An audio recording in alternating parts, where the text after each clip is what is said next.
So children, from the last 2 week we are discussing about the concept of arrays. So over there we have discussed about the basic of the arrays, and then we have discussed about the different aspects of the array, like what are the concept like length and the things like searching, sorting operations on an array, and then we have discussed about metrics, arithmetic, right? And then we have discussed about the thing that is the different kind of matrices that we have already. We have discussed the things, okay? And in the last video also we have discussed about the last concept of arrays, that is the arithmetic operations that we use or we apply on the arrays using the indexes that it contains. Also the function that it has, like we have used some mathematical function also where they are like power and sqrt functions are used. So some more functions can be used and yes, some more programs can be there, but the basic of the thing and the advanced programs we have covered. We cannot cover all of the programs that we have, but we have covered almost all the programs that we can conclude in the topic arrays, okay?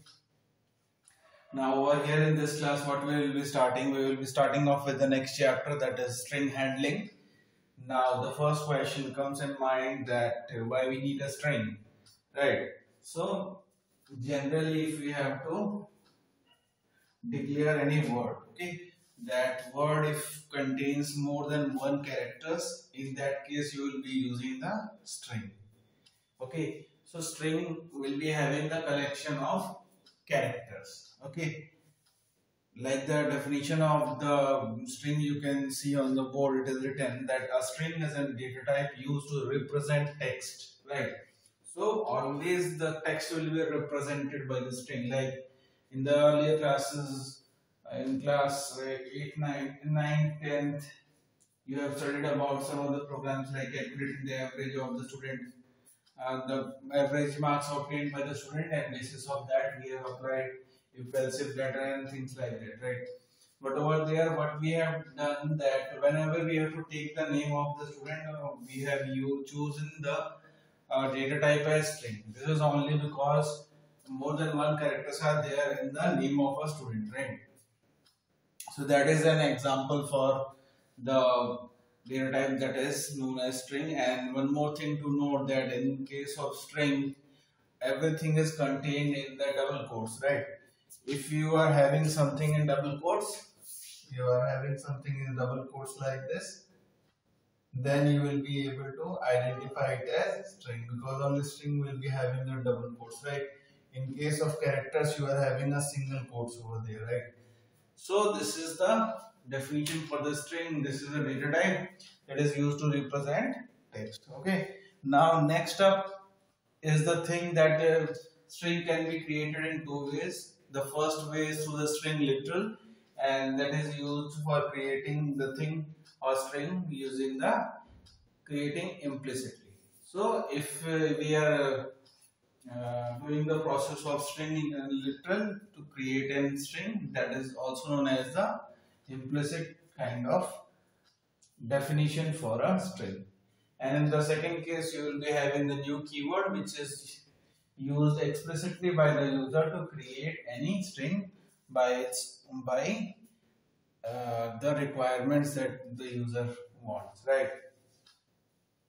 So in this video we will be discussing about the thing also, that how the strings are created in case of the first part or the first type, that is the string literal, and the other one is the new keyword, okay? So let's discuss the first type or the first method of string definition. So in this, the syntax is string will be followed by the name of the string. This is the name of string. So rather than writing the syntax, I have directly written the example for it, okay? So first you will be writing the string followed by the string name that you will be providing, and then you are writing the statement or the string in the double quotes, okay?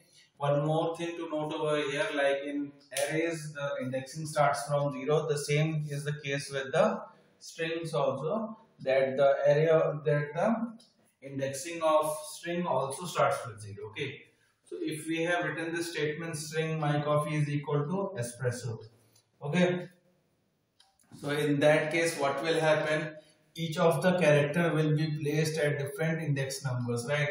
Starting it from E, which will be having the index number 0.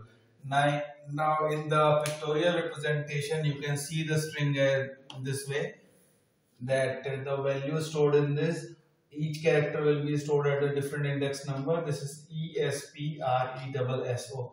So each of the character will be having a different index numbers, right? So based on the index number, we can call any of the function, any of the value from the string, right? So this is the first kind of definition, or the first way through which we can declare a string through the string literal. The second is the new keyword, the use of new keyword. So in the case of new keyword, you already read about the thing, like in the functions also what we have did, that if we have to create an object of a class Z, in that case what we have first we have written the name of the class followed by the object name is equal to new, then class name, and the bracket was there, right? Similarly the process will be used over here, where first it will be written string, then it will be followed by the object name, whatever object you will be creating on the string, followed by equal to new string, and in the brackets in double quotes you will be writing the string that you would like to save. Okay, so what you are doing over here, that you are creating a string with the new keyword over here, so that's why it is called as explicit kind of definition, or a few kind of declaration for the string. For an example, you can consider this example of string myCoffee is equal to new string, and in the bracket you will be having the double quotes, and in the double quotes you will be providing the value of the string, right?